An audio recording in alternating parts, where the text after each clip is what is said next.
Bonjour, j'espère que vous allez bien, vous et votre famille. Alors, la vidéo d'aujourd'hui, elle sera un peu plus longue que d'habitude, puisque je tiens simplement à consulter avec vous les Saintes Écritures d'une part, en rapport avec ce qui se passe aujourd'hui, et surtout en réponse à la question qui m'a été posée, parce que dernièrement, quelqu'un m'a demandé mon opinion sur ce qui se passe concernant les récents événements qui touchent le monde entier et qui sont relayés bien sûr, dans les réseaux sociaux. Alors si j'ai une opinion à donner, je dirais tout simplement que, en tant que croyant averti, l'approche que je dois faire, c'est d'abord consulter les Saintes Écritures, la Bible.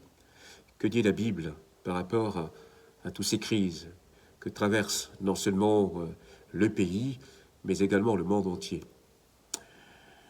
Dans le livre de l'Ecclésiaste, au chapitre 1er, verset 9, que je lis pour vous, ce qui a été, c'est ce qui sera, et ce qui s'est fait, c'est ce qui se fera. Il n'y a rien de nouveau sous le soleil. L'histoire de contamination ou de contagion ne date pas d'hier.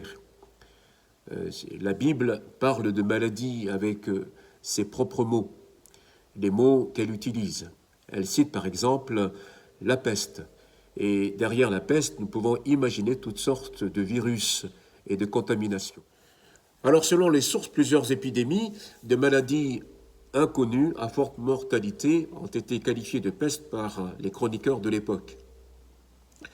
Par exemple, au Moyen-Âge, la peste a eu de nombreux impacts sur l'économie, également sur les églises, mais également sur les activités culturelles. Aujourd'hui, avec l'épidémie, les conséquences sont similaires.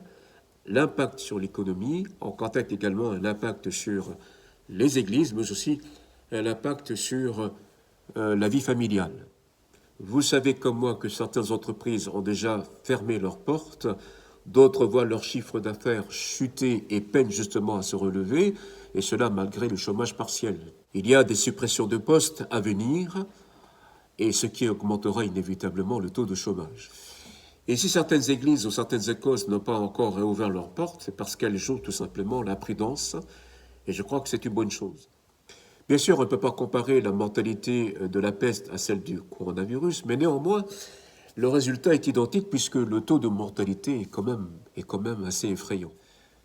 Vous savez que la Bible a raison quand elle dit qu'il n'y a rien de nouveau sous le soleil. Alors, quel est l'enseignement qu'elle nous donne au sujet de ces crises ?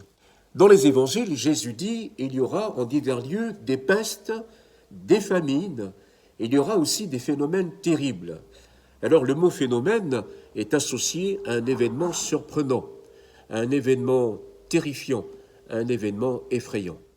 Le coronavirus, par exemple, a semé la terreur au point de soumettre les gens au confinement. Jésus nous alerte en disant il faut que ces choses arrivent, comme les guerres, les famines, les catastrophes naturelles, ou encore l'apparition de faux prophètes, ou encore les persécutions à l'égard des fidèles croyants. L'épidémie était donc inévitable. On s'aperçoit que notre société est imprégnée par la violence. On le voit partout, que ce soit dans les médias, ou encore dans les réseaux sociaux, ou encore dans les foyers, ou encore dans les écoles, dans les communautés, et même sur la scène mondiale. À cause de l'escalade de la violence, on assiste forcément à la détérioration des valeurs morales et spirituelles. En parallèle, il y aura bien sûr des conférences pour la paix, des marches pour la paix, des prières pour la paix.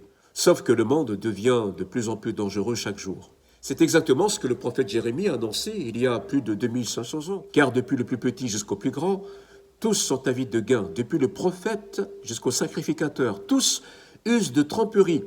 Paix, paix, disent-ils. Et il n'y a point de paix. Nous sommes témoins de ces choses aujourd'hui.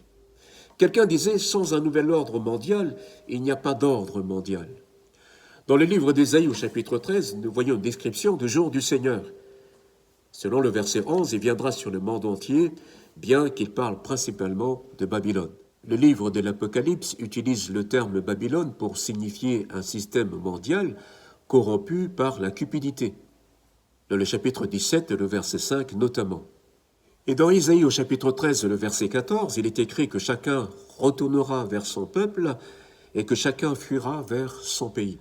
N'est-ce pas exactement ce qui s'est passé lors de la crise du Covid-19 ? Lorsque les événements de la fin arriveront, chacun sera abandonné à son sort.